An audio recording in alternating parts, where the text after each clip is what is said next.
This video is brought to you by Dr. Kristen R. Bromley's Guitar Method Book Series and Online Music Academy. Hi, I'm Dr. Kristen Bromley. Welcome to my online academy. It's so great to have you joining me here in these online lessons. This is lesson 16 in this series that is all about strumming patterns and strumming principles. In this lesson, I'm going to go over 7/8 time. Now, there's actually 3 different ways that we can handle 7/8 time, 3 different metric feels. And so I'm going to do this in 3 parts. 3 lessons are going to cover 7/8 time. So I will cover one of the 3 ways in this lesson, and then in the next lesson I'll cover another way, and then in the third lesson I'll cover a third way. So let's go ahead and take a look here. Now, this lesson builds upon what I did in the last couple of lessons with 5/8 time. There's a lot of similarities between 5/8 time and 7/8 time because they are both odd meters. So as we got started with this series, we went over a lot of things in 3/4 time, 4/4 time, and some 2/4 time as well. Those are all simple meters. They're called that because the quarter note is the beat and it's subdivided by 2/8 notes. Then we got into 6/8 time, 9/8 time, 12/8 time, which are compound meters because the beat is actually a dotted quarter note, which is subdivided by 3/8 notes. So when it's subdivided by 3/8 notes, it becomes a compound meter. So instead of 1 and 2 and 3 and 4 and, for example, we get 1, 2, 3, 2, 2, 3, 3, 2, 3, 4, 2, 3. Now that we're into odd meters, there is an overall arching designation of the beat, but the beats aren't always the same length, and then those are subdivided by, therefore, a different number of eighth notes. So in 5/8 time, we had 3/8 notes subdividing one beat, and then 2/8 notes subdividing the next, or we had 2/8 notes and then 3/8 notes. Now, the eighth notes all get the same amount of time. So in 7/8 time, like I've got up here on the board, we're going to have 3 different possible configurations. 2 of them are really common. The third one's possible. You might not necessarily know a song where it's there yet, but it is a possibility, so I'm going to cover it here as a metric feel. So we have 3/8 notes in this one, plus 2/8 notes, plus 2/8 notes. Alternatively, it's really common to see 2/8 notes, plus 2/8 notes, plus 3/8 notes, which I'll cover in the next lesson. It's also possible to go 2/8 notes, plus 3/8 notes, plus 2/8 notes, which I will cover in the third lesson on 7/8 time. So we have a dotted quarter note, in essence, as the beat here, and then a quarter note and a quarter note, which is then subdivided, as we see, by 3/8 notes, 2/8 notes, and 2/8 notes, which gives us the odd meter of 7/8 time. So the divisions are really important. We're not just hearing 1, 2, 3, 4, 5, 6, 7, 1, 2, 3, 4, 5, 6, 7. That's not the feel. The feel has these designations, and we're going to have a little bit of an accent on the first one, so the one that falls on the beat, so to speak. As we play these subdivisions, we have a little bit of an accent there, and we feel that 7/8 time in the 3 plus 2 plus 2 designation. So just with all down strums, it'd be 1, 2, 3, 1, 2, 1, 2, 1, 2, 3, 1, 2, 1, 2.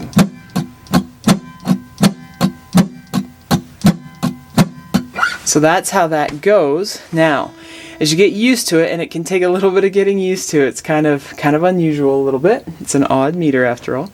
Then we can plug it in with a chord progression. I have just simply put here G, C, G, D, which we can repeat. It's a nice way to just kind of get comfortable with the sound of this. So we'd have 1, 2, 3, 1, 2, 1, 2.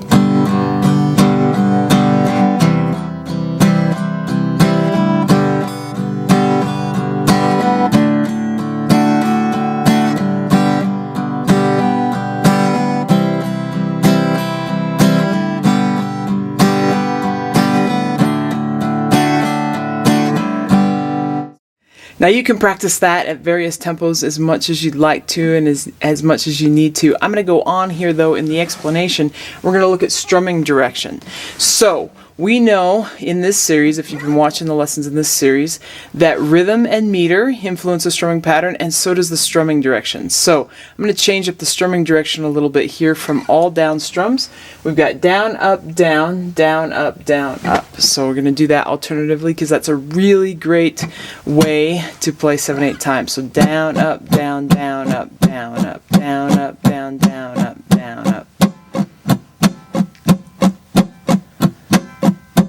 if we go ahead and plug that into the chord progression so we can practice, we're going to have 1, 2, 3, 4, 5, 6, 7.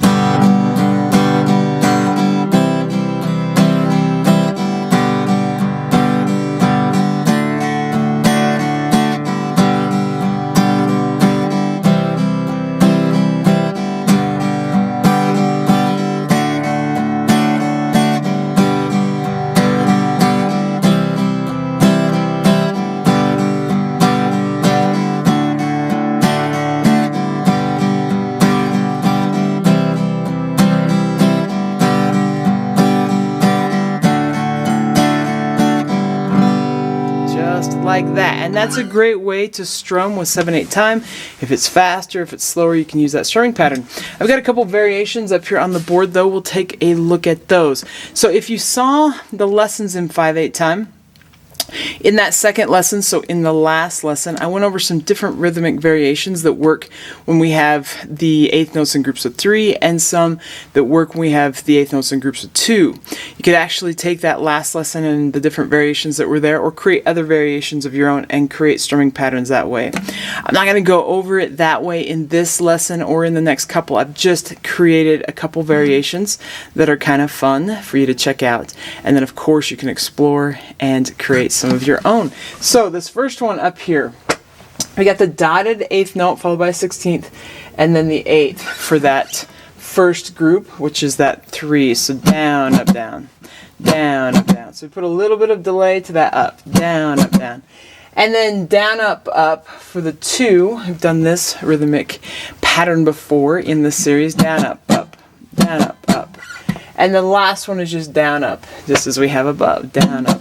So you have down, up, down, down, up, down, up, down, up, down, down, up, down, up, down, up, down, down, up, down, up.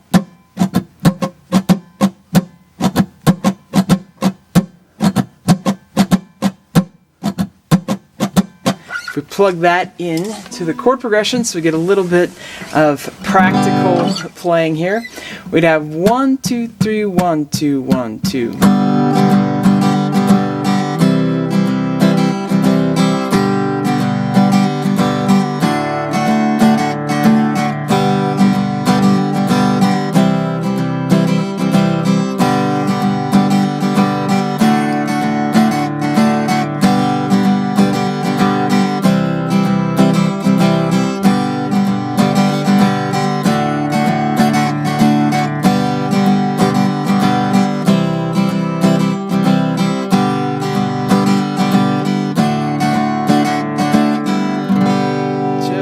Like that.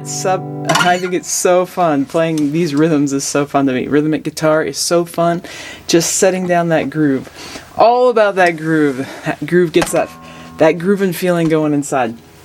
So here's another variation. So for this first one, which is the group of 3, we're going to have 2 eighth notes and then 2 16th notes. So down, down, down, up.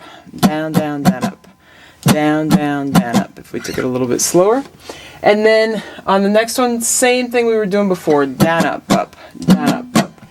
For the third one, 2 16th notes followed by an 8th note. Down, up, down. So with that one then, we'd have down, down, down, up, down, up, down, up, down, down, down, down, up, down, up, down, up, down, down, down, down, up, down, up, down, up, down.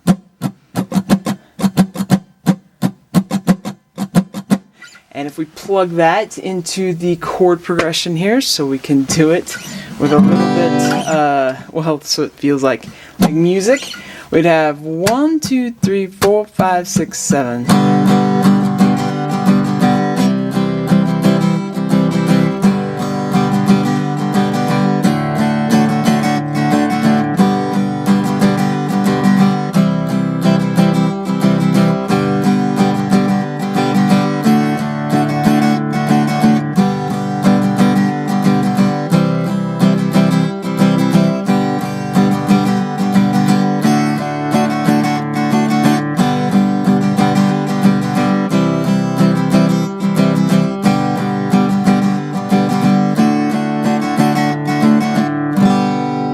Just like that. So you could create more patterns for the 3 plus 2 plus 2 just by using some other rhythmic variations for each of those groupings.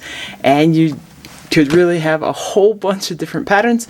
And as we know, as we've talked about in previous lessons, you could also change things up by not letting the chords ring over top of each other. For example, like we've been doing with these chords, you could cut them off. You could do a palm muting. We can add in some, we could do some power chords where we're controlling the end of each one of those string patterns, those kinds of things, as I've explained in previous lessons, and you would get some different variations. So for example, with that last one, if I do power chords and I control how long each one of them rings so I can cut them off in some places, I would have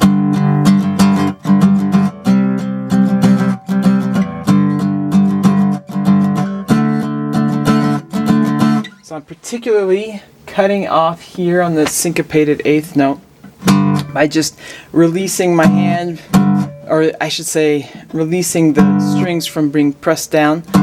So relaxing my hand but not taking them off the strings. So it just mutes the strings there and cuts that off. So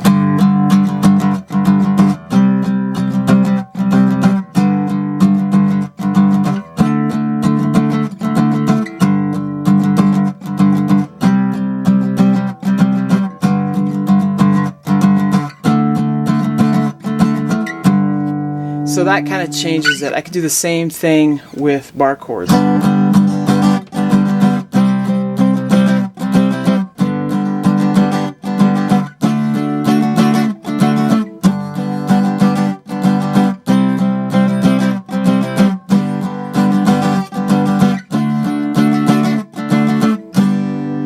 And you can do something with palm muting and so on. I've demonstrated some different variations in previous lessons. Okay, so that wraps us up here with this lesson. In the next lesson, we're going to look at 2 plus 2 plus 3 in the 7/8 time, which is going to be super fun. These lessons come out on Mondays, Wednesdays, and Fridays. We've got other lessons that comes out on Tuesdays, Thursdays, and Saturdays. Lots of lessons already on the channel, so lots of great resources for helping you with playing the guitar. Keep at it, keep having fun, take care, and we'll see you again. If you found this video helpful, please hit the like button and subscribe to the channel. For more in-depth lessons and to progress through a free guitar course, check out my Guitar 101 series on YouTube and my guitar method books, which all come with access to hours of in-depth video lessons. You can find more information about me and my products at KristenBromley.com. Take care.